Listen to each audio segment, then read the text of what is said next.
Vamos a saludar a esta hora, precisamente en México, a Aribel Contreras. Ella es analista internacional. Aribel está en pantalla. Bienvenida. Buena tarde. Qué gusto saludarla.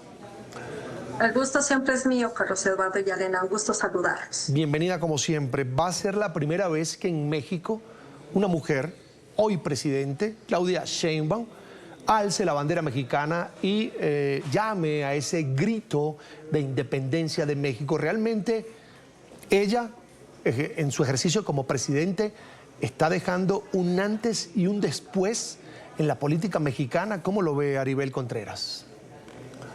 Mira, de entrada, Carlos Eduardo, desde el movimiento de independencia veíamos mujeres como Josefa Ortiz de Domínguez encabezando este movimiento de la revolución en México.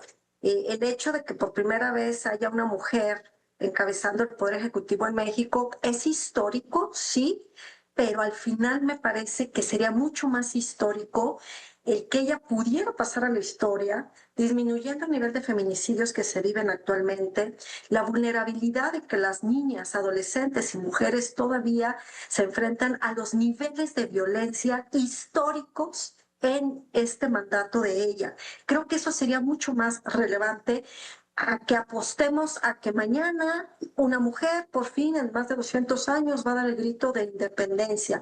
Una banda presidencial que porta, gracias a su antecesor. Ella no ganó a las urnas por ella ganó porque finalmente su antecesor la puso ahí y finalmente el que hubiera sido hubiera ganado.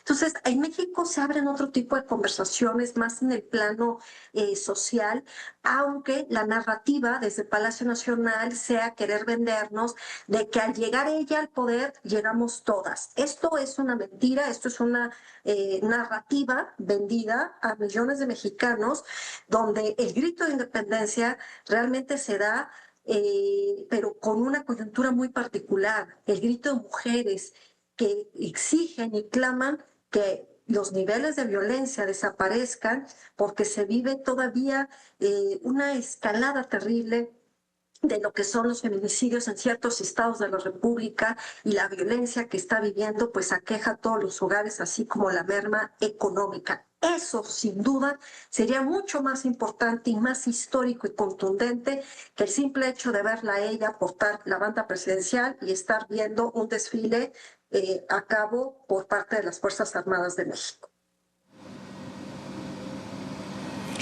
Usted dice que de esta manera pasaría la presidente a la historia haciendo puntualmente esto, pero al día de hoy, ¿cómo cree que el mundo está viendo a México? ¿Cómo México ha pasado al contexto internacional y cómo lo están viendo ahora que se celebra justamente su independencia?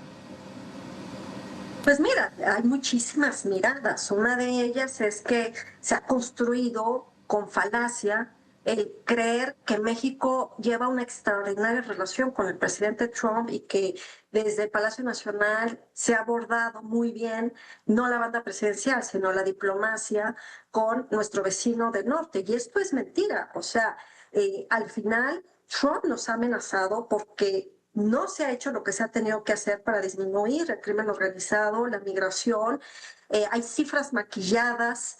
Se inventa mucho de que México sigue recibiendo grandes cantidades de inversión extranjera directa cuando la Secretaría de Economía se encarga de maquillar las cifras que están publicadas en su página de internet. Cómo nos miran con una mirada a veces asertiva y otra equivocada. La asertiva pues es los problemas que nos estamos enfrentando, no solo con nuestro vecino del norte, sino al interior de nosotros, donde se pulverizan las instituciones, un sistema judicial que se ha eliminado y que ya no tenemos una división de poderes reales.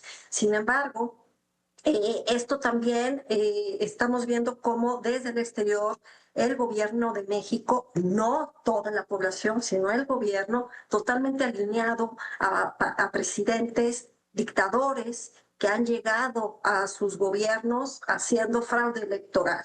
Entonces también estas miradas lamentablemente no nos ayudan y no nos suman para que tengamos una mirada internacional asertiva. Sin embargo, pues siempre los movimientos de independencia tienen mucho que abonar, no solamente por lo que se vivió históricamente con los lazos históricos con España, sino pues también con Estados Unidos y con estos vínculos que tenemos en común con muchos países de América Latina y el Caribe. Así que la apuesta es no solo cómo nos vean, sino cómo en realidad estamos. Y la realidad no es tan favorecida como se quiere mandar la señal. Claro, soy mexicana y me interesa mucho que a mi país le vaya bien, sin embargo estamos viviendo momentos cruciales, llenos de estragos, llenas de áreas de oportunidad al enfrentarnos con crisis internas, pero también con una relación bastante ríspida con Estados Unidos. En pantalla, Aribel Contreras, analista internacional. Como siempre, un gusto escuchar su análisis aquí en NTN 24. Aribel, será hasta la próxima. Buena tarde. Un fuerte abrazo. Hasta pronto.